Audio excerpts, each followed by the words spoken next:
Leet code पे कैसे practice करनी है, लीड कोड पे कितने प्रॉब्लम सॉल्व करने हैं, leet code related common mistakes क्या हैं, क्या लीड कोड करना टाइम वेस्ट है, सब करते हैं इस वीडियो में डिस्कस। मैंने शुरू की थी अपनी लीड कोड की जर्नी इजी क्वेश्चंस के साथ, पर शुरू में मुझसे इजी प्रॉब्लम भी सॉल्व नहीं होते थे। या तो सिंटेक्स एरर या कंपाइल एरर या टाइम लिमिट एक्सीड या फिर कोई ना कोई टेस्ट केस पास नहीं होता था। मैं डीएसए में एक्सपर्ट नहीं था, बस मुझे बेसिक से कॉन्सेप्ट से पता थे, जैसे कि arrays, link list, tag, Q, binary search, recursion, hash map, trees. पर ऑनेस्टली ये बेसिक कॉन्सेप्ट्स काफी हैं आपको डीएसए के क्वेश्चंस प्रैक्टिस करने के लिए। 50 से ज्यादा क्वेश्चन सॉल्व करने के बाद मैं फेमस से इंटरव्यू क्वेश्चंस के साथ तो थोड़ा कंफर्टेबल हो गया था, पर मैंने डायनेमिक प्रोग्रामिंग और ग्राफ्स इस तरह के एडवांस टॉपिक को तो टच भी नहीं किया था। फिर भी अगर आपको top famous frequently asked interview questions solve करने आते हैं तो आप बहुत सारी स्टार्टअप और मिड लेवल कंपनीज के डीएसए के राउंड्स तो क्लियर कर लोगे।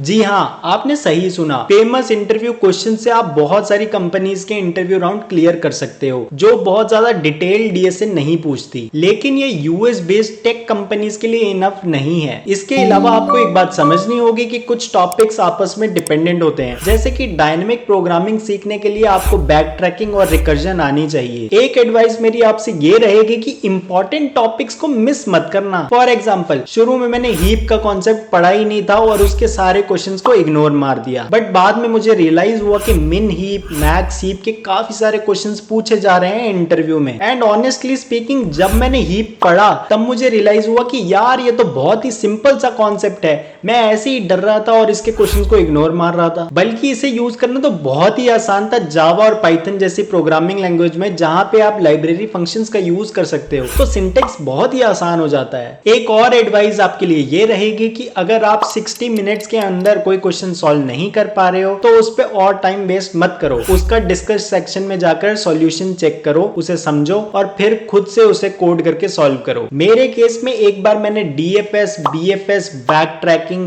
हीप और डायनेमिक प्रोग्रामिंग के कॉन्सेप्ट्स को समझ लिया, उनकी प्रॉब्लम्स थोड़ी सी सॉल्व कर ली, फिर मेरे लिए चीजें काफी बेटर हो गई। आपका फोकस ये रहना चाहिए कि आपको ज्यादा से ज्यादा मीडियम डिफिकल्टी लेवल क्वेश्चंस को सॉल्व करना है। आपका टारगेट ये रहना चाहिए कि आप इजी प्रॉब्लम 10 से 15 मिनट्स में सॉल्व कर पाओ, मीडियम क्वेश्चन 20 से 25 मिनट्स में और hard difficulty question 30 to 45 minutes में सॉल्व कर पाओ। इसके अलावा आपको वेरियस पैटर्न्स आइडेंटिफाई करने हैं क्वेश्चंस में। Most of the medium difficulty questions में आपको आइडेंटिफाई करना होता है कि इसमें कौन सा एल्गो अप्लाई करना है और वो क्वेश्चन सॉल्व हो जाता है। हार्ड क्वेश्चंस भी सिमिलर होते हैं, बस उनमें होती है छुपी हुई एक ट्रिक। आपको ट्रिक आइडेंटिफाई करनी होती है और एल्गो अप्लाई करना होता है। जब भी आपको किसी भी क्वेश्चन में नया पैटर्न या ट्रिक मिले तो उसे बुकमार्क कर लो या न्यू लिस्ट में ऐड कर लो, ताकि आप उसे बाद में जाके रिवाइज कर पाओ। रिवाइज करते रहोगे तो सभी पैटर्न्स याद रहेंगे। यही सब फॉलो करके मैंने सॉल्व कर दिए almost 500 questions. I think 250 questions भी इनफ है, पर विद टीएनसी आपको सॉल्व करने हैं maximum medium difficulty level questions.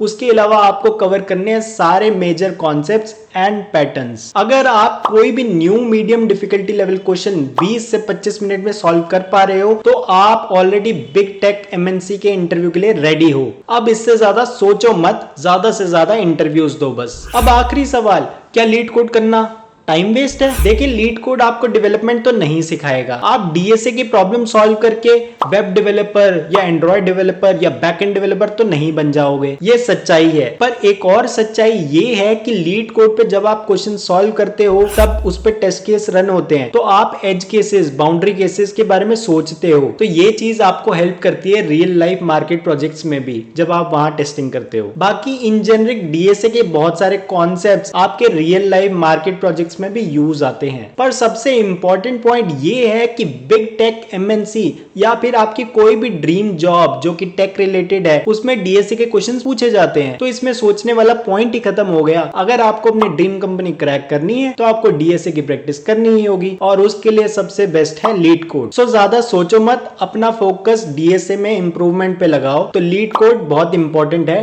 Time waste नहीं। आप इस पे अच्छे से टाइम इन्वेस्ट करो, सेल्फ इंप्रूवमेंट करो और आप जल्दी ही अपनी ड्रीम कंपनी का ऑफर क्रैक कर लोगे। अगर आपके कोई और डाउट्स हैं तो कमेंट सेक्शन में जाकर कमेंट करो। All right then, this is Mohit Chhabra signing off. Subscribe now.